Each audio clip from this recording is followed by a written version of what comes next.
çok kıymetli isimlerin bir araya gelip yine çok kıymetli isimlerin müziklerini seslendirdiği albümler var hayatımızda, hep var. Evet. Çünkü yani Türk müziğinde çok kıymetli isimler var. Onlar yaş aldıkça, müziğe veda etmek zorunda kaldıkça onların hayatımıza anlam katmış eserlerini güncel müzisyenlerin söylemesi. Benim için çok hassas bir şey o tür albümler. Yani gerçekten iyi seslerden dinlemek istiyor insan. Çünkü Kariyerine emanet ettiğim bir albüm aslında. çok yani bıçak sırtı Evet, oluyor. kesinlikle. Ama sen hangisinin içine girsen benim gene en keyif alarak dinlediğim şarkıları güzel, seslendiren süper. isimlerden biri oluyorsun. Canım sevgili Selami Şahin'in albümündeki Alışmak Sevmekten Daha Zor Geliyor. Daha 2 gün önce falan dinledim arabada galiba. Eyvallah. Çok yine hakkını vererek riskli bir şey bu. Çünkü alışmak sevmekten daha zor geliyor dediğim an kulağımda Selami Şahin Evet, var. evet. Onu da ağırlama şansına sahip olduğum programımda çok sahip çıkmamız gereken değerler var. Kesinlikle çok iyi bir kompozitör yani. Evet, çok kıymetli bir adam Selami Şahin. Hep buralarda şunu söylemek geçiyor içimden. Televizyon ekranlarında bana ayrılan zaman zarfında bir vatandaş olarak belki de bunu söylemeliyim. Bu hayatta nasıl yaşlanacağımızı bilmiyoruz. Hiçbir şeyin garantisi yok. Kesinlikle. Mesele şu ki ardında çok kıymetli şeyler bırakmış. Hayatını bizlere adamış.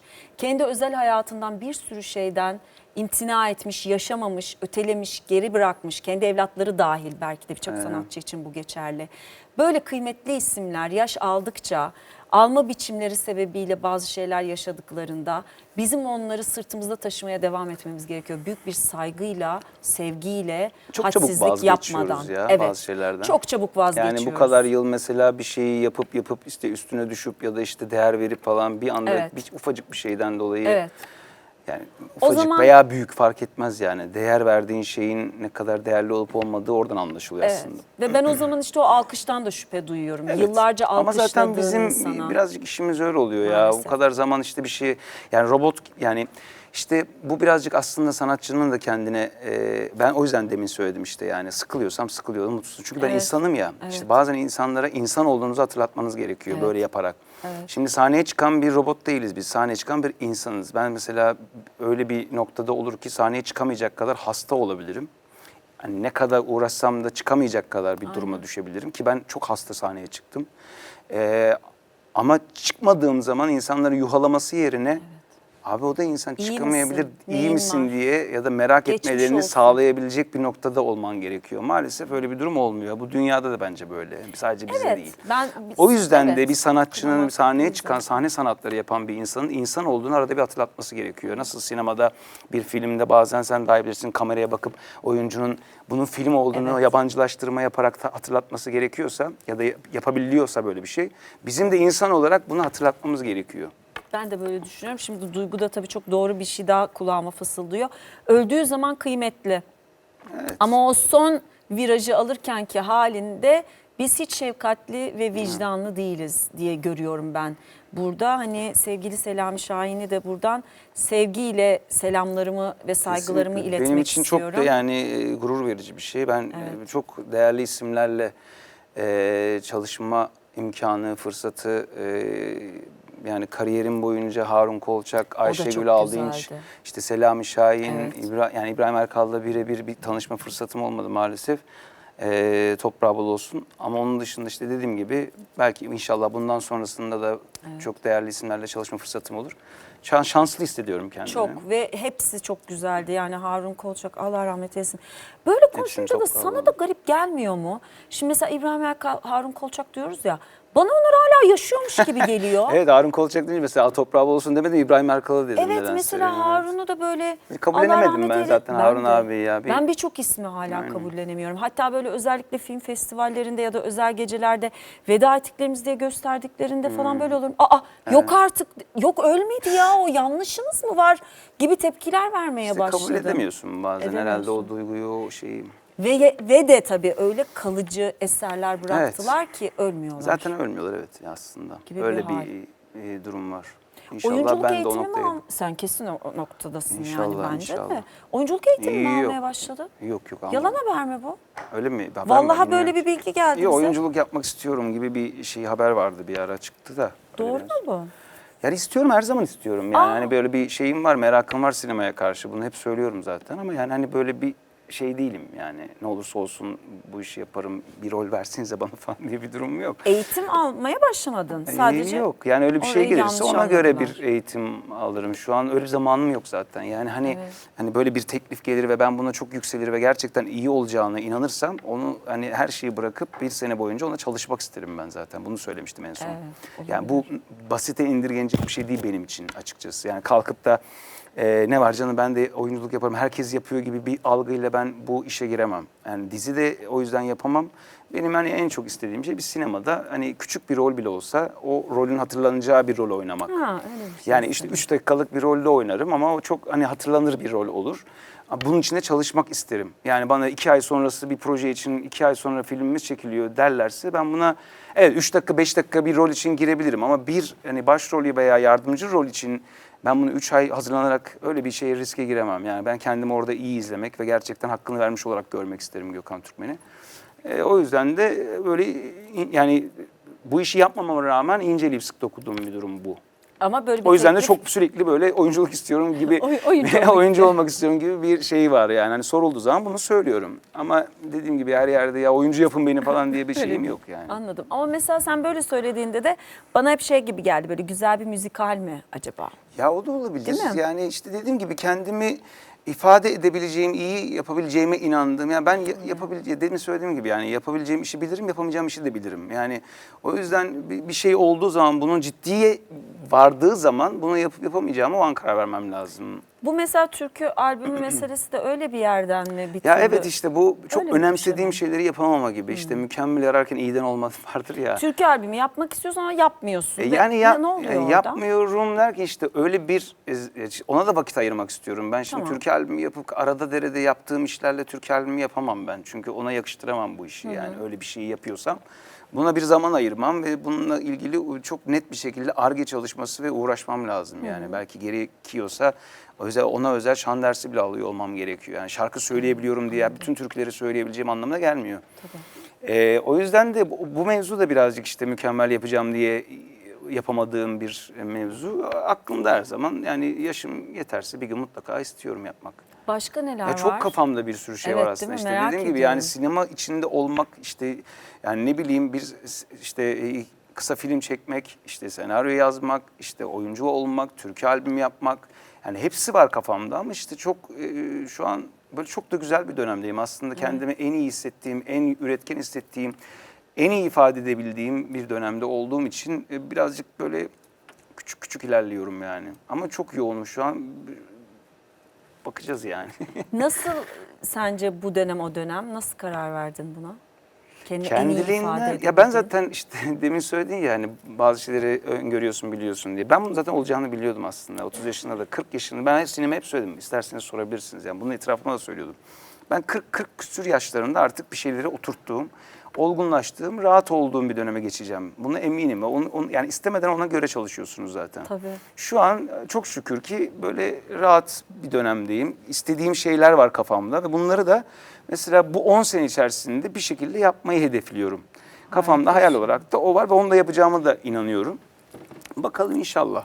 Peki 50 yaşta nasıl hissediyorsun ki? 50 yaşta artık yani hani bazı şeyleri Neredesin? ya, daha da rahat oldum. Çocuklarıma daha çok vakit ayırdım. İşte hayallerindeki işte bu dediğim şeyleri yapmış olmanın verdiği keyifle bir tık daha bu rahatlığı 2 katına çıkardığım bir dönemdeyim diye düşünüyorum 50 yaşında herhalde. Müthiş bir konfor bu, biliyor musun? Bunu hissedebilmek ve hissettiğini yaşayabilmek. Yani evet ama işte bunun üzerine de çalışabilmek ve işte kurduğun hayali böyle kendiliğinden olması için değil de birazcık çaba göstererek. Aslında bunlar çalışarak da bazen olmuyor. İyi insan olarak veya insan olarak bir şeyleri tamamlayabilmekle oluyor.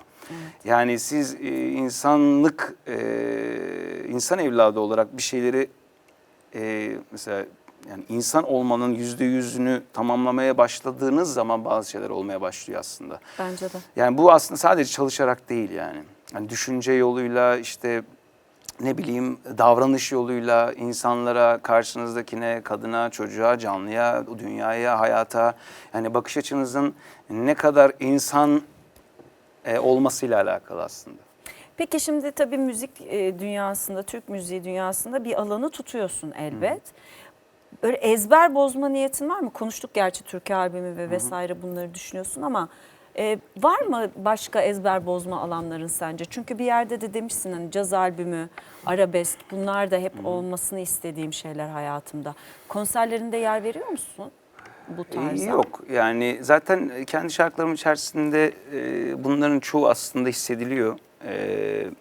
Caz albümü değil de bir big band albümü ya da big band konseri vermek istiyorum. Mesela senfoni konseri vermek istiyordum. Şimdi işte başladık Ankara'da, ilk verdik CSO'da. Bu sene bayağı da vereceğiz konser, senfoni konseri. Onun dışında Kendi senfoni repertuarın dışında ama, evet değil kendi mi? repertuarım. Senfoni orkestrasıyla Senfoni birlikte. orkestrasının aranjeleriyle. Sevgili Özgür Şef'in şefliğinde. Onun dışında bir big band konseri yapmak istiyorum. Yine kendi. O nedir anlatır mısın? Daha işte hani bakır flemelilerin olduğu daha cazzy bir senfonik gibi düşünün. Yani hani Tamam. senfonik bir şey değil. Enstrümanların daha farklı olduğu ama yine biraz daha caz tabanlı bir Yani kalabalık bir orkestra bizim diyeyim, daha senden anlaşılabilir diyeyim. dinlediğimiz şarkıların Evet, aynen. altyapılarının değişik daha olduğu. hani big band'de uyarlanmış hali. Bunun gibi bir şey vardı kafamda, hep böyle bir dolaşıyor yine yani ufak tefek. Onun dışında dediğim gibi işte Türkiye albümü var. Yani ezber bozmak, ben sanatçıyım, şarkı yapan, şarkı üreten birisiyim. Elimden geldiği kadar bir şeyleri farklı yapmaya çalışıyorum. İşte tekrara düşmemeye çalışıyorum. Tekrara düşmemeye çalıştığınızda zaten ister istemez bazı şeylerin ezberini bozuyorsunuz. Tabii. Hiçbir şekilde de zaten yani nefret ederim ezber olan şeylerden yani. Bu böyle olması lazım. Niye böyle olması lazım yani? Yok bir de ben senin kendini tekrar ettiğini hiç düşünmüyorum. Seni gerçekten dinleyen bir dinleyicin olarak. Elimden geldiği kadar yani mutlaka oluyordur. Birbirine benzeyen şeyler mutlaka yapıyorumdur. Yani ben yine söylüyorum, insanız yani. Hani bazen kaçıyordur, bazen şey yapıyordur ama elimden geldiği kadar bir şeyleri farklı yapmaya çalışıyorum. Bir önceki işime bir sonraki işimin benzemesini istiyorum. Tarz olarak hep aynı şeyleri yapmayı istemiyorum. Tarz olarak hep aynı enstrümanları, aynı şeyleri kullanmak istemiyorum gibi şeyler var. Böyle devam ettiği sürece de zaten işte ne bileyim big band konseri de istiyorsunuz, senfonik konser de yapmak istiyorsunuz, Tabii. Türkiye albümü de yapmak istiyorsunuz, arabesk albümü de yapmak istiyorsunuz. Yani arabesk albümü işte böyle şeyler söyleyince işte sevmeye, alışmak, sevmekten zor falan gibi şeyler söyleyince tabii ki sevenlerimizden "Ha, ne zaman bir arabesk albüm gelecek diye söylüyorlar. Onun için de kafamda bir şey şekillendirmeye çalışıyorum. Yani böyle bodozlama bir şeye girmeyi sevmiyorum ben. Bir şeyin hayalini kurup onunla ilgili bana yakışan tarafını bulup öyle yapmayı seviyorum. Yani benden albüm istiyor. Hadi bakalım girelim bir ay sonra işte bir albüm yapalım gibi olmuyor o Ben iş. mesela benim senin gibi müzik kalitem ve sesim olsa sosyal mecrada çok güzel platformlar var. Hemen o platformda kendime evde küçük bir stüdyo kurup her gün başka bir şarkıyı söyleyip kaydedip gönderirdim yani platformuma. Böyle hep söyleyip hep kaydedip onu da söyleyelim hadi bunu da söyleyelim şimdi onu da söyleyeyim. Öyle bir coşku var benim için hep bu anlamda içimde. O yüzden aslında merak ediyorum. Nasıl durdurabiliyorsun Evet, yani kendini? durduramıyorum aslında. Ben de istiyorum onu da işte zaman çok Doğru. maalesef şimdi yeni böyle eski şarkılarımı tek gitar işte çalıp söyleyip koymaya başladım falan. Onu bile böyle arada bir yapabiliyorum falan. Süper. Yani zor Güzel oluyor ama ya. yapacağım inşallah Şimdi her yoğun şeyi. tabii bahar geldi, Evet. yaz geliyor ve artık konser zamanım başladı. Kışın da gerçi çok yoğun oluyor Bir artık. Ramazan'da birazcık ara verdik. tek Yani Ramazan onda da molası. çok ara verdiğimiz söylenemez. Yine 6 tane konser yaptık. Şimdi bayram işte konserlerimiz oluyor zaten. Onun dışında da devam edecek. Sene sonuna kadar nereden baksanız 100 konserimiz falan var galiba. Ne diyorsun Şu ya? an çok şükür. Yani Müthiş inşallah. bir performans Evet. bu. Çok yorucu Böyle devam çünkü eder. konser dediğin şey yani. Ben izlerken izleyici olarak yoruluyorum. Sizi düşünemiyorum sahnede. Yapmadığımız zaman yorulmaya başladık biliyor musun? Yani böyle Gerçekten. artık o kadar alıştık ki yani böyle benim düzenim falan konser günü mesela çok daha keyifli oluyor. Yani sabah kalkma saatim, işte spor yapma saatim, yani zaten öyle yaşıyorum aslında. Evet. Zaten öyle yaşamak da zorundayım. Benim öyle bir lüksüm de yok. Yani çok yoğun konser tempomuz olduğu için benim kondisyonumun her zaman çok iyi olması lazım. Siz sporcu gibisiniz sahnede. Evet çünkü. yani o yüzden de onu zaten bırakma gibi bir ihtimal. Yani mesela bir ayda Ramazan'da işte az konser var, yatayım falan olmuyor. Tam tersi ekstra bir kondisyon harcamaya çalışıyorum ki işte bir sonraki konserlere Tabii. rehavete kapılmasın vücut. İşte ses telleri falan genel olarak. Böyle şeyler olduğu için de biraz daha böyle alıştık artık. Alıştığımız için daha keyifli geliyor bana. Yani çalışmadığım zaman bir de ben tembelliğe çok müsait bir adamım aslında, bakmayın yani. Çalışkan bir adam olarak Tembellik deme ona gözüküyorum ya. da. Ben senin tembel olduğunu düşünmüyorum da dinlenmeyi tercih edecek bir adam diyelim ona. İşte evet, yani dinlendim mi tam dinlenirim. Onu da hiç sevmiyorum o halimi. dinlenir. Çünkü yani çok Yatak odasının keyifsiz, kapısına girilmez yazık bir daha. keyifsiz bir adam oluyorum Eyvah. yani. Anladım. Evet, Ay seni öyle hiç düşünemedim. yani spor yapmadığım zaman mesela ilk 3-4 gün spor yapmayayım, çok keyifsiz bir adam oluyorum. Çünkü çok alıştı, vücut artık bağımlı yani, Ben sana bir yoksunluk şey çekiyor söyleyeyim mi? yani. Evet, ben de hayatımda ilk kez böyle yoğun bir şekilde spor yaptığım ve buna alıştığım bir dönemdeyim. O konfor çok acayip bir konformuş. Yani gerçekten bağımlılık zaten, bunun hani Güzel. artık bilimsel açıklaması var ve yapmadığınız zaman çok yoğun bir şekilde yapan bir insan için yapmayan insan gerçekten yoksunluk çekiyor ve ben hani surat asıklığı, sinir, işte uyku hali hepsi oluyor bende yani. Yok, Çok o sen öyle. değilsindir Evet, ya. değilim, başka birisi o. O değil o. Gökmen Türkmen. Gökmen Türkmen çok iyi. Bir fotoğrafımızı çekeceğim. Tabii çaktırmadan defteri uzatmış olabilirim konuşurken.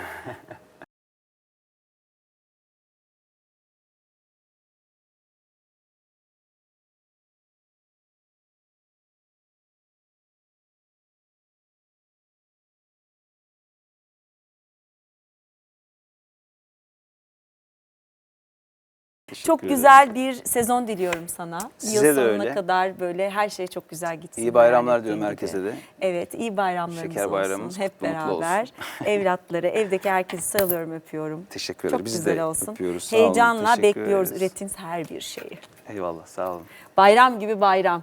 Evet, ben tabii ki hayal ediyorum ki sizin de evinizde ya da bulunduğunuz yerde durmaksızın bir müzik çalıyor ve sizi iyi hissettiriyor, mutlu hissettiriyor. Bazen de acılarınızı sarıp sarmalıyor ve sevgili Gökhan'ın sesinden evet acı vardır ama sonunda da güzellikler vardır. Acına sahip çık, tünelin sonunda ışık var dedirten o sesinden güzel eserlerini, şarkılarını dinleme günü. Biraz göbekler atıp biraz da böyle her duygumuza sahip çıktığımız bir bayram diliyorum tüm sevdiklerinizle. Bir başka bambaşka sohbetlerde tekrar bir arada olacağız. Hoşçakalın. Güzel yürekli, enerjili, kıymetli Gökhan. Bal gibi oldu program. Hüznümüzü bile bize sevdirdiğin için yine teşekkür ederim. Güzelliklerde hep buluşalım. Sevgili Gökhan Türkmen sayfasının satırlarını şöyle tamamladı. Yine çok güzel bir sohbetin içinde olmanın mutluluğuyla evime gidebilirim. Çok teşekkür ederim. Sevgiler, Gökhan Türkmen.